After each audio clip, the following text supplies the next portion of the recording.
Hi everyone. Before we dive in, a quick favor. If you enjoy content like this, please hit the subscribe button. It's free, supports the channel, and makes sure you never miss out on amazing videos. All right, let's get started. Hi Reddit. I never thought I'd be the woman posting here, but after everything that's gone down, I feel like this story needs to be shared. It's about realizing that not everyone you let into your life deserves to stay. I'll start by saying I've always been someone who takes care of the people I care about. My dad taught me that. He built a real estate development company from the ground up, turning it into something massive. But he also made sure my brother Luke and I earned our way. Summers on job sites, late nights learning the business. It wasn't handed to us on a silver platter, so when I started making good money, I didn't mind spending it on the man I loved. Enter William, my fiancé. Now, from the moment I met him, he had this energy about him, confident, stylish, the kind of man who turns heads without even trying. We clicked right away, and I thought I'd found the one. I'm not going to lie. I liked spoiling him. If he mentioned wanting something, I'd make it happen. A designer watch? Done. Weekend getaways? Sure. Dinner at the nicest places in town. I didn't even blink. It wasn't about showing off, or making off, or keeping him happy to keep him around. I just believed he deserved the best. At the time, I thought that's what love was, giving. And to his credit, William played the part of the perfect fiancé. He'd light up whenever I surprised him with something, call me his provider, and tell his friends how lucky he was. And yeah, I ate it up. But everything changed when my dad passed away a few months ago. Losing him wasn't just a personal blow. It was like losing the foundation of everything I'd built my life on. He wasn't just my father. He was my mentor, the person who showed me how to navigate the world. I was grieving, trying to figure out what life looked like without him. And at the same time, I had to step up in the business alongside Luke. It was a lot. William, though, didn't seem to notice or care how much I was struggling. At first, I thought it was just his way of giving me space. He wasn't exactly the nurturing type, but I figured everyone processes loss differently. Except it wasn't just that he wasn't supportive, it was the shift in his focus. Barely 2 weeks after the funeral, he started asking questions about the company, and not the casual, how's work going kind of questions. No, these were pointed, detailed, business-focused questions. When do you officially take over? Who's on the board now? Do you have full control? Is Luke going to try to take a bigger piece of the company? At first, I answered because I didn't think much of it. But the more he asked, the more it felt wrong. He didn't ask how I was holding up or if I needed anything. He didn't even mention my dad unless it was in the context of the business. All he seemed to care about was what came next. And not for us, but for him. The questions weren't just weird, they were relentless. I'd come home after a long day, exhausted from balancing work and grief, and he'd pounce. How much equity do you have now? Do you have final say on contracts, or does that go through Luke? What about expansion? Are you leading that now? It was like he'd been waiting for this moment. And now that it was here, he wasn't wasting any time. I started noticing other things too. The way he talked about the business, like it was his golden ticket. The way he'd casually mention projects to our friends, dropping hints about how we were growing the company. And don't even get me started on the way he started throwing Luke's name into conversations. Luke's so business savvy, he'd say. You two must make such a great team. At first, I chalked it up to pride, him wanting to show off my success. But the more I paid attention, the more it felt calculated. He started pushing to attend meetings he had no reason to be at, claiming he wanted to learn more about the business. He even suggested hosting a dinner for the board members, saying it would help him build relationships. It was all so transparent. The thing is, William had always loved the perks of my lifestyle. But this was different. It wasn't about enjoying the benefits of being with me. It was about positioning himself. He wasn't acting like a fiancé. He was acting like someone vying for a spot on the company's payroll. I didn't say anything at first because I wanted to give him the benefit of the doubt. Maybe this was just his way of coping. Maybe he thought he was helping by being involved. But deep down, I knew better. One night, as we sat on the couch, he casually dropped a line that stopped me cold. So if something happened and you weren't running the company, what would you do? The question hit me like a brick, not because it was offensive.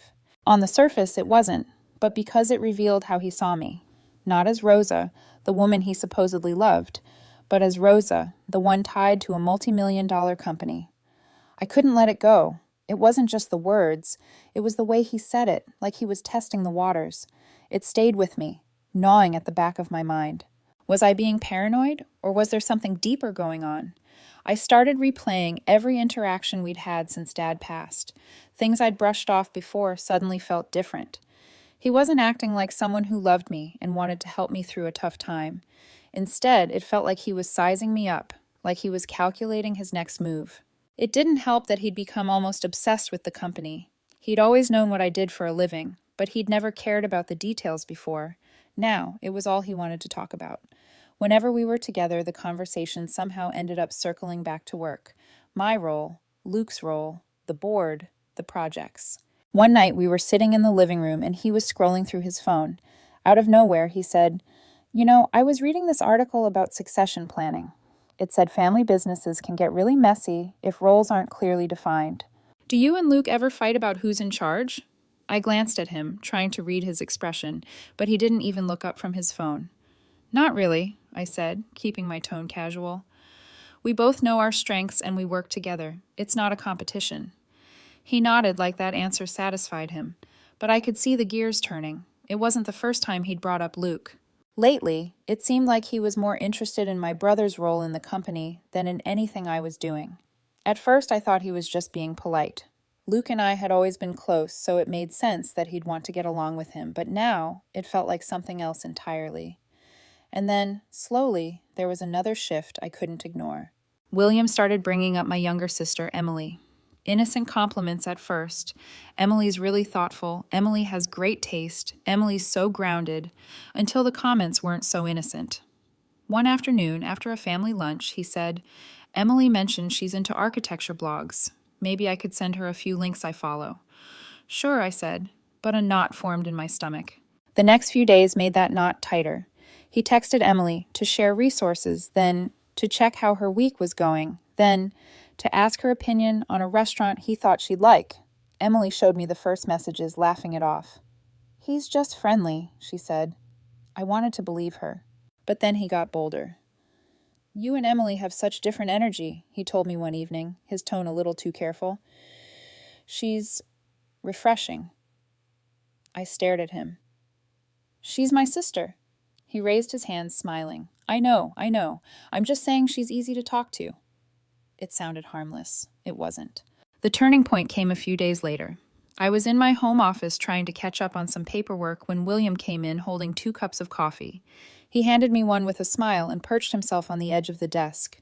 You've been working so hard lately, he said. His tone sweet but oddly deliberate.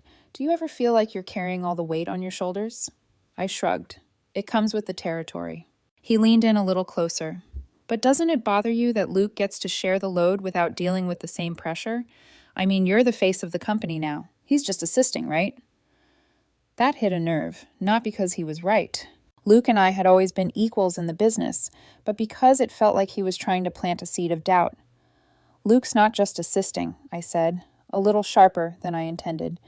We're a team, always have been. He pulled back, looking surprised, but he didn't drop it. I just think you deserve more credit, that's all. You're the one running the show now. I didn't respond, but the whole conversation left a bad taste in my mouth. It wasn't like William to talk about Luke that way. If anything, he'd always been polite and respectful toward him. But now it felt like he was trying to drive a wedge between us. Or maybe he was testing how much control I really had. After that, I couldn't stop noticing the little things he did. When we went to events, he'd position himself near the power players, laughing at their jokes, and slipping into their conversations like he belonged there.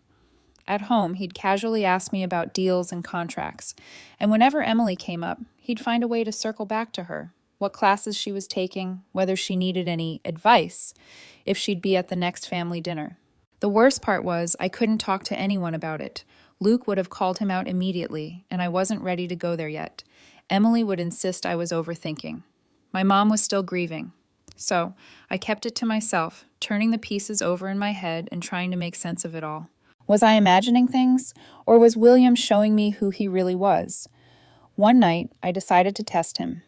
Nothing big, just a casual comment to see how he'd react.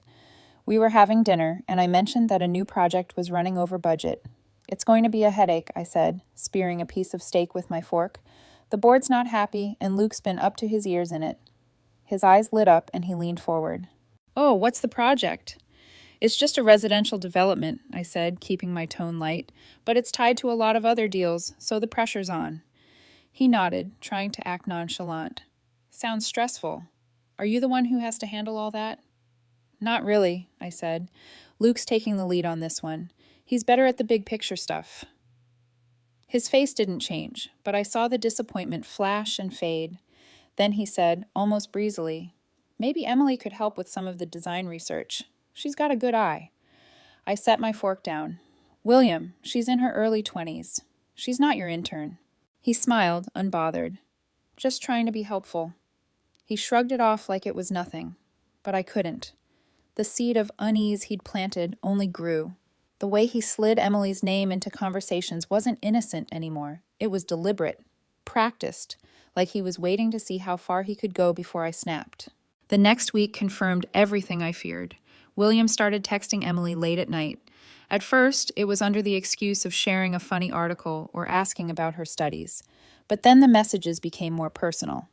You always know how to make people feel comfortable. Or, you'd be amazing in the business world. You've got that natural charm. Emily, bless her, showed me the first few texts, laughing it off as him being friendly. But as the compliments piled up, she grew uncomfortable. I think he's pushing it, she admitted quietly one evening. I wanted to scream. Instead, I told her firmly, if he crosses the line, you tell me immediately. But William didn't slow down. If anything, he got bolder. One afternoon after a family gathering, I walked into the kitchen and found him leaning a little too close to Emily as she loaded dishes into the dishwasher. His hand rested on the counter near hers, his voice low. When he saw me, he jumped back, grinning like nothing had happened. Just chatting about college stuff, he said lightly. Emily's face flushed, and she avoided my eyes. That was the moment my stomach turned. This wasn't paranoia. He was deliberately testing boundaries. The breaking point came a few days later. Emily forwarded me a text he'd sent her out of the blue. If I wasn't with your sister, I'd take you out in a heartbeat. You're incredible. My blood ran cold. It wasn't subtle. It wasn't innocent. It was a full-on attempt to seduce my sister. I confronted him that night. Why are you messaging Emily like that? I demanded, holding up my phone with the screenshot glowing on the screen. His face didn't even flinch. He just smirked. You're overreacting. It was a joke. A joke? I spat, my hands trembling. You don't tell my sister you'd take her out if you weren't with me. That's not a joke, William. That's betrayal. He sighed, as if I were the one being unreasonable. Look, Rosa, you're wound up because of the business, the grief, everything. Emily's young. She's fun. I was just being playful. You know I'm with you. But his words only made it worse. Young, fun, playful. He was minimizing it, twisting it, acting like he hadn't just disrespected me in the worst possible way. I didn't respond. I couldn't. Rage and heartbreak swirled inside me, threatening to boil over. I walked out of the room before I said something I couldn't take back. That night, I lay awake staring at the ceiling. Every gift I'd bought him, every sweet word he'd said, every moment I thought we were building a future together, all of it now felt like a performance. And the sickest part was how easily he could pivot from me to Emily, like we were interchangeable in his eyes. But I wasn't going to let him get away with it. If William thought he could manipulate me, charm my sister, and worm his way deeper into my family, he was about to learn just how wrong he was. Because the next morning I started planning. The plan had to be careful, deliberate, and airtight. I wasn't just dealing with a selfish fiancé anymore. I was dealing with someone willing to cross every boundary. Money, loyalty, even family. And if William thought he could play both sides, I was going to make sure everyone saw exactly who he was. I started by looping Emily in. She deserved to know the full scope of what he was doing. We sat in my bedroom one evening, her phone on the bed between us. I showed her the screenshots I'd saved of his texts. Her face crumpled. Rosa, I swear I never encouraged this. I thought if I ignored him, he'd stop. I took her hand. I know, Em. This isn't on you. This is on him, and I need your help to prove it. She nodded, hesitant but determined. Together, we decided Emily would keep responding, just enough to string him along. Nothing incriminating, nothing to give him hope, but enough to lure him into showing his true colors. Every message, every call, every flirtation would be documented. It didn't take long. Within days, William was sending messages that made my skin crawl. "You're different from Rosa. You actually get me. I can talk to you in ways I can't talk to her." And the one that nearly made me throw up. Imagine what it would be like, just us. I kept a folder, neatly organized. Dates, times, screenshots. Proof that William wasn't just testing boundaries, he was actively trying to seduce my younger sister. The opportunity to take him down came faster than I expected. One Friday evening, William told me he had business drinks with some contacts. Except one of those contacts happened to be a friend of mine who texted me to say William wasn't at the bar he'd claimed. My instincts screamed. I texted Emily, asking where he was. 10 minutes later, she sent me a screenshot of her phone. William had texted her, "Come over. We'll just talk. Rosa doesn't have to know." My hands shook, but my mind was crystal clear. This was it, the moment to end it all. I texted Luke, "Need your help tonight." By 9 p.m., Luke and I were parked outside William's apartment. Emily, brave as ever, had agreed to play along. She texted William that she'd stop by. I hated putting her in this position, but she insisted. "I want him exposed as much as you do," she said firmly. From the car, we watched her walk into the building, phone in hand. Luke squeezed my shoulder. "We've got this, Rosa. You're not alone." Inside, Emily kept her phone on record. I listened in real time as William opened the door, his voice sickeningly smooth. "Emily, wow, you look incredible." She kept her tone neutral. "So, what did you want to talk about?" He didn't waste time. Within minutes, he was laying it on, thick. "You're so much easier to be around than your sister. She's so serious all the time. But you're fun, you're exciting. You deserve someone who sees you." I clenched my fists in the car, every muscle in my body screaming to storm upstairs. But I forced myself to wait. Then came the moment I'd been bracing for. His voice dropped low. "We could have something, you and me. No one has to know. Rosa doesn't have to get hurt." That was it. That was all I needed. Emily's voice was steady when she replied, "Actually, William, she already knows. She's listening right now." The silence that followed was electric. I opened the car door and headed straight into the building, Luke at my side. By the time I reached the apartment, William was pale, Emily standing confidently by the couch with her phone still recording. "Rosa," he stammered, "this isn't what it looks like." I laughed bitterly. "Really? Because it looks exactly like you trying to seduce my sister." He scrambled, words tumbling out of his mouth. "It was just flirting. Harmless." "I love you, Rosa. You're overreacting." Harmless? I held up Emily's phone, the recording still going. Telling my sister we could have something is harmless? Sneaking behind my back, trying to pit me against Luke, chasing after Emily while I'm grieving my father? That's love to you? His face hardened then, the mask slipping. "You don't get it. You're nothing without that company. Without your dad's money, you're just another woman. I was trying to secure a future for us. Emily would have been smart enough to see that." Luke stepped forward, his voice cold. "Careful, William. You're already finished. Don't make it worse." William sneered, but his bravado crumbled when I pulled out my phone. "This," I said, waving the folder of evidence, "is going straight to everyone who matters.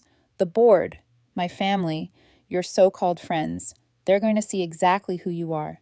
He blanched. "You wouldn't." "I would, and I will." Emily added quietly, "You thought you could play us, but all you did was show us who you really are." That night, William's life as he knew it ended. I cut off the engagement on the spot. Word spread quickly, thanks to Luke, who made sure the board knew William was toxic and untrustworthy. Within days, William was blacklisted from every circle he'd tried to weasel into. His reputation was ashes. And me, for the first time in weeks, I felt free. The weight of his manipulation was gone, replaced by the steady, unshakable bond between me, Luke, and Emily. He'd tried to divide us. Instead, he'd only brought us closer. I learned something in the wreckage William left behind. Love isn't about gifts, or status, or power. It's about trust. And the second someone shows you they don't value that trust, you have to let them go. Because in the end, it's better to walk away with your dignity than stay and lose yourself. The fallout was immediate, like a bomb had gone off in the middle of my carefully constructed life. The next morning, William showed up at my apartment building, pounding on the door until the neighbors complained. His voice was raw, desperate. "Rosa, please. You don't understand. We can fix this. I made a mistake." I didn't answer. Instead, I pressed record on my phone from behind the door. Every word he shouted, every plea, every excuse, I documented it. Proof, in case he tried to twist the story later. After 10 minutes of begging, the desperation turned to anger. His voice grew sharp. "You're throwing away the best thing that ever happened to you. You'll regret this." When the silence finally settled, I leaned against the door, my hands trembling. But I didn't cry. Not this time. He wasn't worth my tears anymore. Word spread quickly among family and friends. Some had suspected William wasn't genuine. Others were shocked. My mother was heartbroken for me, but she hugged Emily tightly, whispering, "You did the right thing telling your sister. He would have ruined both of you." Luke was less sympathetic. "I never liked that guy. Too smooth, too eager. Now we know why." He made sure the board members and key business partners heard the truth before William could spin a different version. The evidence spoke louder than any lie he could tell. Screenshots, recordings, his own words sinking him deeper. William tried anyway. He sent emails, pages of them, some begging, some blaming, some accusing me of being paranoid, controlling, even manipulative. One message actually said, "If you'd been more fun, I wouldn't have needed Emily." That was the moment I blocked him everywhere. He'd crossed every line, and I wasn't going to give him another inch of space in my head. But he wasn't done. He tried reaching Emily, sending her apologies that were really just veiled manipulations. "You're so special. I hope one day you'll see me differently." She showed me every message, disgust clear in her eyes. "He's pathetic, Rosa. Don't worry. He has zero chance." It wasn't just us he lost. William's own family, once so proud of his engagement to me, cut ties after they learned what he'd done. His parents called mine in tears, apologizing for his behavior. His father said bitterly, "We raised him better than this. I don't know what went wrong." By then, though, I didn't care what excuses they offered. William had made his choices. He wasn't a mistake of upbringing. He was a man who had decided greed and lust mattered more than love and loyalty. The weeks that followed were strangely peaceful. For the first time in months, I could focus on my grief, my family, and the company without the constant undercurrent of manipulation. Emily and I grew closer than ever, bound by the fire we'd walked through together. Luke and I worked side by side to steady the business, our trust in each other unshakable. And me, I began rebuilding, not just my life, but myself. There were still nights I lay awake, replaying William's words, wondering how I hadn't seen through him sooner. But then I reminded myself, people like him are good at wearing masks. The important thing wasn't how long I believed him. It was that I finally saw the truth and acted on it. Months later, I heard through mutual acquaintances that William had moved to another city, trying to start over. No one wanted to work with him. No one trusted him. His name had become synonymous with betrayal, and he had no one to blame but himself. I didn't gloat. I didn't need to. Life had already handed him the consequences he'd earned. As for me, I learned one of the hardest lessons of all. Love without respect is poison. It destroys slowly, quietly, until you're left doubting yourself. But once you cut out the poison, healing begins. I know now what I deserve. A partner who values me for who I am, not what I can give. A man who respects my family instead of trying to destroy it. Someone whose love doesn't come with conditions or schemes. And until I find that, I'll keep choosing myself. Because William thought he could break me. Instead, he made me stronger. It took time, longer than I expected, for the storm William left behind to fully pass. But slowly, day by day, life found a new rhythm. Emily and I grew inseparable. We'd always been close, but surviving William's betrayal together had bonded us in a way nothing else could. She told me once, with tears in her eyes, "I was so scared you'd blame me, that you'd see me as part of the problem." I squeezed her hand. "Never. You were the one who helped me see the truth. You saved me, Em." Luke became my anchor in the business. We worked late nights, building the company into something stronger than ever. For the first time, I felt the weight of leadership without William lurking in the background, trying to angle his way into the spotlight. The relief was palpable. And me, I started rediscovering myself outside of grief and betrayal. I took weekends off to hike, to travel, to breathe. I let myself laugh again, real laughter that wasn't shadowed by suspicion or manipulation. It was during one of those hikes, months later, that I met Daniel. He wasn't flashy. No designer suits, no rehearsed charm. He was a photographer, out capturing landscapes when our paths crossed on a mountain trail. He offered to take a photo for me, and when I looked at the picture later, it wasn't just the view that took my breath away. It was how he'd managed to capture me looking peaceful, alive, free. We talked for hours that day, sitting on a rock overlooking the valley. He asked about my work, but not in the pointed, calculating way William once had. His questions were simple, genuine. What do you love most about it? What drives you? I realized I couldn't remember the last time anyone had asked me that. Daniel and I stayed in touch, texting, meeting for coffee, gradually weaving our lives together. He wasn't perfect, but he was real. And for me, real was everything. He never made me question his intentions. He never played games. He showed up, consistently, quietly, with kindness. One evening, after a long day, I told him about William. Not all the ugly details, but enough for him to understand why trust didn't come easy for me anymore. He listened without interrupting, then simply said, "You deserved better, and you still do." Those words healed something in me I hadn't realized was still raw. I don't know where things with Daniel will go. Maybe it'll last, maybe it won't. But for the first time, I'm not clinging to someone out of fear or pouring everything into a relationship just to prove it's worth something. I'm standing on solid ground, with or without a partner. Because here's the truth, William never understood. I was never defined by the company, by the money, or by him. I am Rosa, daughter, sister, leader, survivor. And I know now that I am enough on my own. So when people ask about William, I just smile faintly and say, he taught me what I don't want. And that's just as valuable as knowing what I do. The past is behind me. My future is wide open. And this time, I'm walking into it with clear eyes, a strong heart, and no illusions. Because once you've seen the mask slip, you never forget it, and you never settle for less again.